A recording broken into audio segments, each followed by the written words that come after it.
have an extra lens when you're a leader. We are here because you guys are in positions of leadership, which means everything that you do in some degree is going to be mimicked or emulated by those constituents who follow you. And so understanding the leadership roles and how to deal with mental health and some of the ways in which we can strategize to help our people. Is it okay?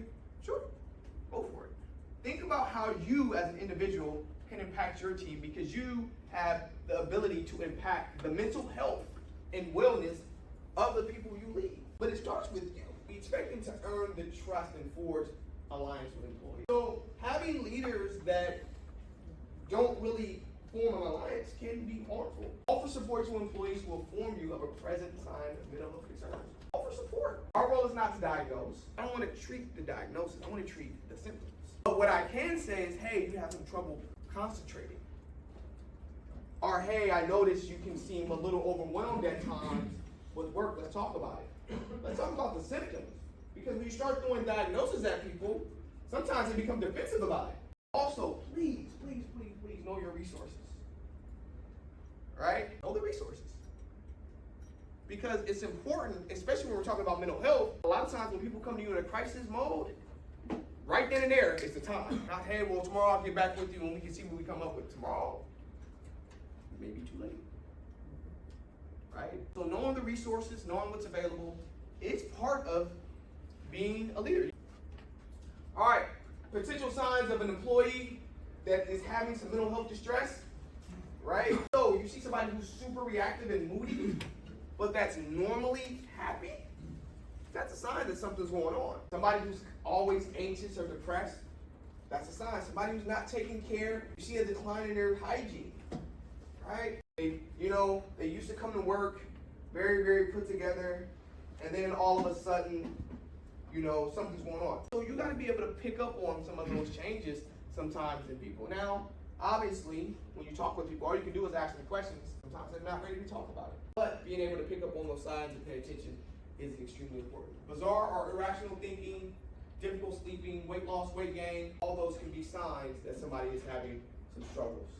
So, folks, at the very beginning of the training, this is what we talked about, being able to recognize situations. And that's part of the reason why we're having this separate training for supervisors and lead workers. Because yes, we're gonna have our training for all of our employees, but here is the key for us. This is one of the main reasons why we're having this training. To be able to recognize, acknowledge, if you will, and find a way to help. Whether it's providing resources, offering to listen, maybe scratching the surface a little bit and see if they're willing to open up. Are we asking, hey, go and dive in? Well, no, some people are very reserved and may not want to share information. Others, once you build that safe space, and building a safe space takes time, folks. It doesn't happen just, okay, Arlene, this is a safe space, talk. It takes time. It's relationship building. It's getting to know your employees. It's getting to understand what's happening in their lives, their family situation, things of that nature. So building to that point, knowing your employees, making them feel comfortable, being professional, being respectful, that goes a long ways. And then you can look at these things and say, hey, something's going on here. And you can start potentially intervening and providing them an opportunity to express themselves.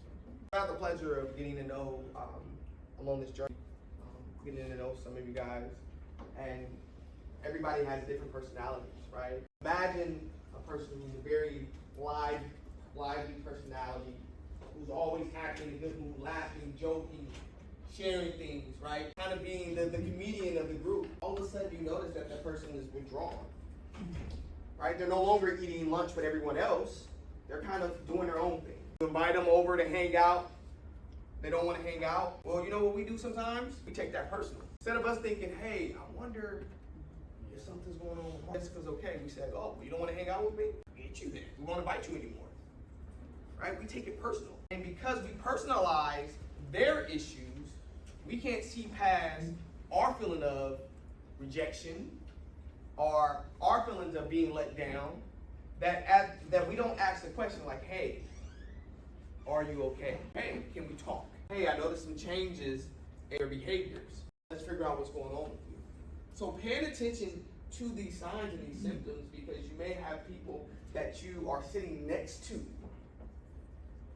that may be struggling, is extremely important. You have to have an extra lens when you're a leader. You have to have a bifocal lens, right? That means you have to be able to see things from multiple perspectives. You got to be able to see multiple things at once. The day you get that promotion and that raise, and now it says supervisor, you can't just only focus on the job. You have to focus on, okay, what's going on with my people, right?